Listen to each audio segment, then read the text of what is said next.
সকাল থেকে বৃষ্টি হওয়াতে ছুটির দিনে কি করব, কি রান্না করব। তারপর সকালে আমাদের খালা যে বাসায় কাজ করে উনি আমাদেরকে, খালার বাড়ি হচ্ছে রাজশাহীতে, খালা আমাদেরকে কালাই রুটি খাওয়াইছে। তো কালাই রুটির নাম শুনেছি কিন্তু কখনো খাইনি, কেমন লাগে জানি না। এই প্রথম ওটা কেমন করে বানায় সেটাও জানি না। তো খালা ওইটা বানায় দিল। এদিকে খাদিজা মুখ ধুয়ে আসলো সকালবেলা ঘুম থেকে উঠে।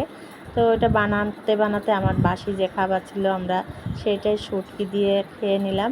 আর অল্প কটা ভাত, আমি একটা ডিম, একটু কাঁচা মরিচ, একটু কাঁচা পেঁয়াজ দিয়ে ভাজি করে ওইটা খেলাম। তারপরে খালা রুটিটা ভাজি করে নিয়ে আসলো। তো রুটিটা দেখেন ঠিক এত শক্ত আর এত বড় বড়। তো রুটিটা আমার বাচ্চারা কেউ খাইতেও পারিনি। কালাই রুটির নাম প্রচুর শুনছি কিন্তু আমার কাছে আসলে ওরকম কিছু লাগেনি, আসলে কেন আমি সেটা জানি না।